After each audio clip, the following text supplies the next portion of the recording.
Tajikistan, जहां 96% आबादी मुस्लिम है, वहां हिजाब और सार्वजनिक स्थानों पर ईद मनाने पर रोक लगा दी गई है। सोचिए, एक ऐसा मुस्लिम देश जहां हर घर में कुरान है, 5 वक्त की नमाज आम बात है, आजान की आवाज आपको हर गली में सुनाई देती है। अब जरा कल्पना कीजिए, उसी देश की सरकार खुद इस्लाम को मिटाने में लगी हुई हो।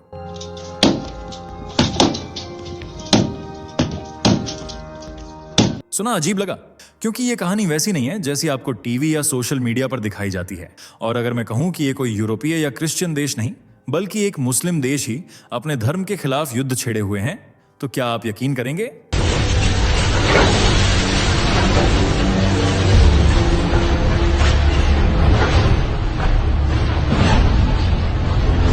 आखिर एक मुस्लिम देश इस्लाम को खुद क्यों दबा रहा है? मस्जिदें बंद क्यों हो रही हैं?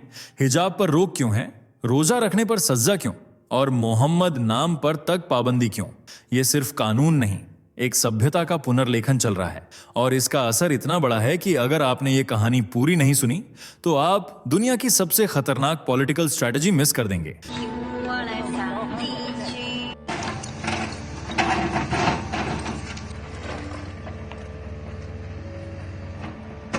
यही है आपका। अब सीधे मुद्दे पर आते हैं। इस वीडियो में मैं आपको एक ऐसे मुस्लिम देश की सच्चाई दिखाने वाला हूं जो अपनी ही धार्मिक पहचान को चुपचाप दफना रहा है। ये कहानी आपको हिलाएगी भी और सोचने पर मजबूर भी करेगी कि क्या एक देश अपने ही धर्म को राष्ट्रीय सुरक्षा के नाम पर मिटा सकता है।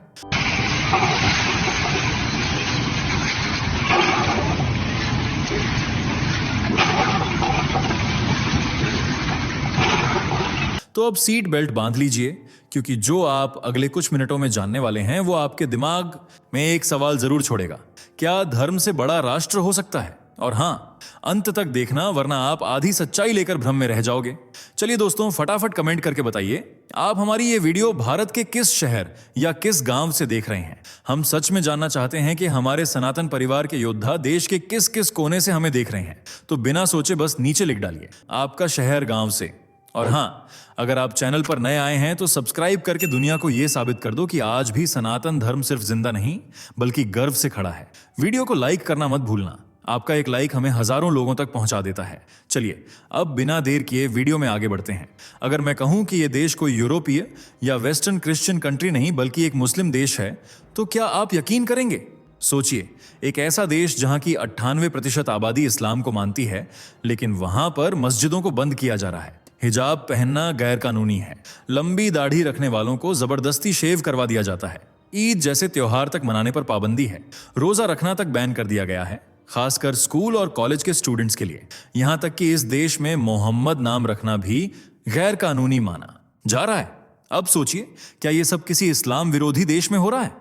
नहीं, ये सब कुछ हो रहा है उस देश में जो खुद को मुस्लिम कहता है, जिसकी सड़कों पर अजान गूंजती है, जहां लोग 5 वक्त की नमाज पढ़ते हैं, लेकिन फिर भी सरकार खुद इस्लाम को पब्लिक लाइफ से मिटाने पर तुली हुई है।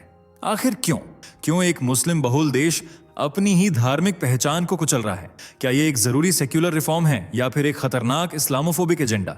इस वीडियो में हम जानेंगे इस देश की पूरी कहानी, इतिहास, युद्ध, कट्टरपंथ और वो कड़वी सच्चाई जो शायद आपको झकझोर कर रख देगी। अब मिलिए उस देश से जो इस पूरी कहानी का मुख्य किरदार है, ताजिकिस्तान। एक ऐसा देश जिसकी 98% आबादी खुद को मुस्लिम मानती है, जहां घर घर में कुरान है, जहां रमजान में रोजे रखे जाते हैं और जहां इस्लाम सदियों से लोगों की पहचान का हिस्सा रहा है। लेकिन यहीं आता है वो सदमे जैसा विरोधाभास। ताजिकिस्तान को आज दुनिया के सबसे इस्लामोफोबिक देशों में गिना जाता है। सोचिए, जहां बहुसंख्यक आबादी मुस्लिम हो, वहां सरकार ने मस्जिदों को बंद करना शुरू कर दिया है। 18 साल से कम उम्र के बच्चे मस्जिद में प्रवेश तक नहीं कर सकते। स्कूलों और कॉलेजों में रमजान में रोजा रखना गैर कानूनी है। हिजाब पर सीधा प्रतिबंध, और जो लड़कियां इसे पहनती हैं उन्हें पब्लिक स्कूलों से निकाला जा सकता है। लंबी दाढ़ी रखने पर पुलिस पूछताछ कर सकती है। यहां तक कि हजारों मस्जिदें या तो बंद की जा चुकी हैं या ध्वस्त। सरकार के अनुसार ये सब आतंकवाद और कट्टरपंथ को रोकने के लिए जरूरी कदम है।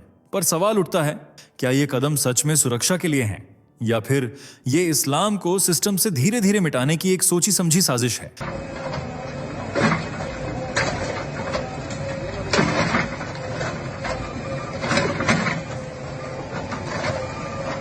क्या यह है एक बहादुर सेक्युलर स्टेट का प्रयास जो धार्मिक कट्टरता से लड़ रहा है, या फिर यह है एक गहरा इस्लामोफोबिक एजेंडा जो खुद अपने लोगों की आस्था को कुचल रहा है?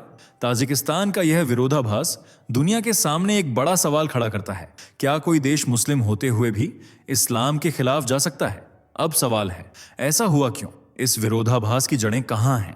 इसके लिए हमें झांकना पड़ेगा ताजिकिस्तान के इतिहास में, उस दौर में जब इस्लाम वहां आया भी नहीं था। ताजिकिस्तान को समझने के लिए हमें एक ऐसे दौर में लौटना होगा जब यहां इस्लाम का नामो निशान तक नहीं था। कभी यह इलाका था आधुनिक ईरान और भारत के बीच की सांस्कृतिक सेतु, जहां लोग न तो सिर्फ एक धर्म को मानते थे और न ही किसी एक पहचान से बंधे थे। ताजिक लोग पहले एनिमिज्म और नेचर वर्शिप में विश्वास करते थे। पेड़, पहाड़, सूर्य, जल, सब कुछ उनके लिए पूज्य थे। इसके बाद आया ज़ोरोएस्ट्रियनिज्म, एक ऐसा धर्म जिसमें अग्नि को पवित्र माना जाता है और अच्छाई बनाम बुराई का संघर्ष जीवन का मूल है। फिर समय ने करवट ली और इस क्षेत्र में फैली पर्शियन सभ्यता। ताजिकिस्तान की संस्कृति में ईरानी कल्चर की गहरी छाप पड़ी, भाषा, साहित्य, त्योहार, यहां तक कि पोशाकों तक में भी। लेकिन यही सब नहीं था। भारत की हिंदू और बौद्ध संस्कृति भी यहां तक पहुंची थी। अजीना तेपे मोनेस्ट्री आज भी ताजिकिस्तान की मिट्टी में मौजूद वो जगह है जहां आज भी शिव पार्वती की टूटी हुई मूर्तियां, सोए हुए बुद्ध की विशाल प्रतिमाएं और भारतीय देवी देवताओं के चित्र मिलते हैं। इतिहासकार कहते हैं कि एक समय ताजिक लोग भारत को ही स्वर्ग मानते थे। यहाँ की गुफाओं और मंदिरों की दीवारों पर आज भी महाभारत के दृश्य उकेरे गए हैं। अब सोचिए, ये था वो ताजिकिस्तान जहां धार्मिक सहिष्णुता, सांस्कृतिक विविधता और आध्यात्मिक गहराई का मेल था। इस्लाम यहां धीरे धीरे फैला नहीं, बल्कि तलवारों की धार और आक्रमणों की लहरों में लाया गया। अरब इन्वेजन, मंगोल अटैक और इस्लामिक साम्राज्यों की ताकत ने इस धरती की मूल पहचान को धीरे धीरे मिटाना शुरू किया। तो अब जब आज ताजिकिस्तान इस्लाम से दूरी बना रहा है, क्या यह उसकी मूल सांस्कृतिक जड़ों की ओर वापसी है? क्योंकि हकीकत यह है, इस देश की असली जड़ें इस्लामिक नहीं हैं, बल्कि एक गहरे पर्शियन और भारतीय विरासत में बसी हुई हैं। 7वीं से लेकर 10वीं शताब्दी के बीच ताजिकिस्तान की भूमि पर वह तूफान आया जिसने इसकी सांस्कृतिक आत्मा को हिलाकर रख दिया। अरब सेनाएं मध्य एशिया तक पहुंची, धर्म प्रचार के नाम पर, लेकिन हाथ में तलवार लेकर।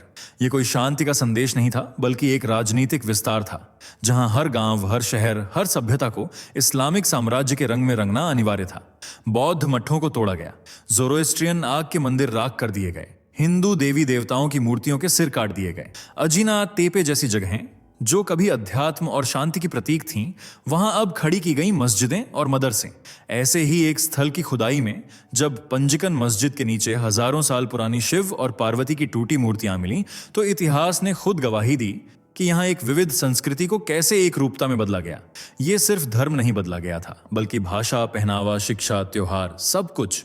जिस सभ्यता ने सदियों तक भारतीय, ईरानी और बौद्ध मूल्यों का संतुलन बनाए रखा था, उसे एक ही धार्मिक पहचान में ढालने की कोशिश की गई और धीरे धीरे ताजिक पहचान को मुस्लिम पहचान में विलीन कर दिया गया। इतिहास, परंपराएं, लोक कथाएं, सब कुछ धूल में दबा दिया गया।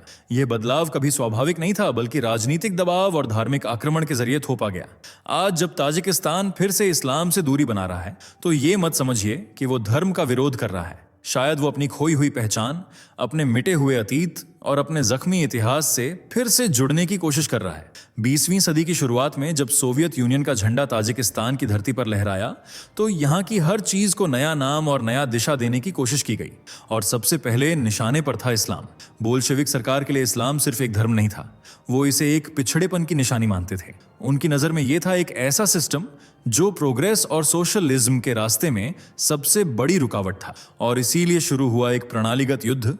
मस्जिदों को बंद किया गया, कुरान को घर में रखना भी अपराध बना, इमामों को या तो निर्वासित कर दिया गया या फांसी पर चढ़ा दिया गया। रिपोर्ट्स बताती हैं कि सिर्फ 10 सालों में सोवियत शासन ने 14,000 से ज्यादा मौलानाओं को खत्म कर दिया, मदरसे बंद कर दिए गए, शरिया कोर्ट्स को समाप्त कर दिया गया और बुर्का पहने महिलाओं को सार्वजनिक रूप से बेइज्जत किया गया। इससे सोवियत यूनियन को लगा कि उसने इस्लाम को जड़ से उखाड़ फेंका है, लेकिन हुआ ठीक उसके उलट।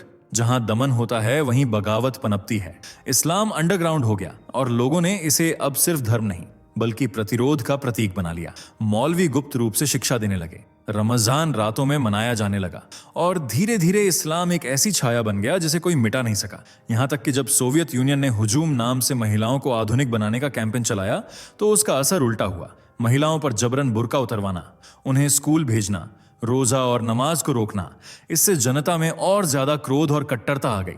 इस्लाम को मिटाने की हर कोशिश ने उसे और मजबूत बना दिया। ये वो दौर था जब ताजिकिस्तान में धार्मिक भावना एक निजी विश्वास नहीं बल्कि सत्ता के खिलाफ एक हथियार बन चुकी थी। 1991 में जैसे ही सोवियत यूनियन का पतन हुआ, ताजिकिस्तान को मिली आजादी, लेकिन इस आजादी के साथ आया अराजकता का तूफान। देश में ना स्थिर सरकार थी, न मजबूत अर्थव्यवस्था और ना ही एक संगठित सेना। हर तरफ था एक पावर वैक्यूम, और इस खाली जगह को भरने के लिए उठे 3 ताकतवर धड़े। 1. पूर्व कम्युनिस्ट नेता जो फिर से सत्ता हथियाना चाहते थे। 2. लोकतंत्र समर्थक समूह जो नई सोच और आजादी की बात करते थे। 3. और सबसे खतरनाक IRPT, Islamic renaissance party of Tajikistan, जो ताजिकिस्तान को एक शरिया आधारित इस्लामिक स्टेट में बदलना चाहता था। IRPT को सोवियत दौर में दबा दिया गया था। अब उन्हें खुला मैदान मिला था और उन्होंने इसे धार्मिक क्रांति का वक्त मान लिया। उन्होंने कहा, अब जब कम्युनिस्टों का राज खत्म हो गया है तो अब वक्त है अल्लाह के कानून को लागू करने का। यही बन गया सिविल वॉर का कारण। 1992 से 1997 तक ताजिकिस्तान एक खूनी गृह युद्ध में डूब गया। IRPT और उनके इस्लामिक लड़ाके पूर्व कम्युनिस्टों और कुलोब मिलिशिया से भीड़ गए। इस जंग में अफगानिस्तान और पाकिस्तान से आतंकी गुटों ने भी हस्तक्षेप किया। हर गांव, हर शहर युद्ध का मैदान बन गया। लाखों लोग बेघर हुए, 50,000 से ज्यादा लोग मारे गए। देश का सामाजिक ताना बाना टूट गया और लोगों के मन में उभर आई एक नई पहचान की उलझन। क्या हम मुस्लिम हैं? क्या हम ताजिक हैं? या बस युद्ध में फंसे हुए मोहरे? ये गृह युद्ध सिर्फ सत्ता की लड़ाई नहीं थी, यह थी एक जंग धर्म बनाम राष्ट्र की पहचान के बीच। आखिरकार 5 साल बाद शांति समझौता हुआ, पर यह सिर्फ बंदूकें शांत हुई थीं। विचारधारा की लड़ाई अब भी जिंदा थी। सिविल वॉर की तबाही के बाद ताजिकिस्तान को चाहिए था एक मजबूत, निर्णायक और कठोर नेता, और यही समय था जब सामने आया एक नाम, इमाम अली रहमोन। दक्षिण ताजिकिस्तान के कुलोब क्षेत्र से निकले रहमोन एक ऐसे समय में सत्ता में आए जब देश की आत्मा टुकड़ों में बंटी हुई थी। उनके सामने 2 विकल्प थे, या तो देश को धार्मिक अराजकता में डूबने दिया जाए या फिर एक कठोर सेक्युलर स्टेट की नींव रखी जाए, भले ही उसकी कीमत कुछ भी हो। रहमोन ने दूसरा रास्ता चुना। उन्होंने साफ कहा, इस्लाम तुम्हारा निजी विश्वास हो सकता है, लेकिन ताजिकिस्तान का राष्ट्रीय कल्चर कभी भी अरब या शरीयत आधारित नहीं होगा। हमारा कल्चर ताजिक है, पर्शियन है, और हम उसे ही बचाएंगे। यहीं से शुरू हुआ रहमोन का एक मिशन, कट्टरपंथ को जड़ से खत्म करना। हिजाब पहनने पर बैन लगा दिया गया क्योंकि ये विदेशी अरब पहचान मानी गई। लंबी दाढ़ी रखने वालों को जबरदस्ती शेव करवाया गया ताकि आइडेंटिटी कट्टरपंथियों से अलग हो। अरबी नामों पर पाबंदी ताकि नवजातों को ताजिक नाम ही दिए जाएं। ईद पर सार्वजनिक छुट्टियों और जुलूसों को सीमित कर दिया गया। स्कूल और कॉलेज में रोजा रखना गैर कानूनी करार दे दिया गया। अनरजिस्टर्ड मस्जिदों और मदरसों को बंद कर दिया गया। इस सब के पीछे एक ही सोच थी, अगर इस्लाम को राज्य और संस्कृति से अलग नहीं किया गया तो एक और सिविल वॉर अवश्य होगा। रहमोन ने खुद को एक सेवियर ऑफ सेक्युलर ताजिकिस्तान के रूप में पेश किया। उनके लिए धर्म नहीं बल्कि राष्ट्रीय पहचान और स्थिरता सर्वोपरि थी, और इस सोच ने ताजिकिस्तान को एक ऐसे रास्ते पर डाल दिया जहां इस्लाम पर्सनल फेथ तो बना रहा, लेकिन उसका पब्लिक और कल्चरल स्पेस लगभग खत्म कर दिया गया।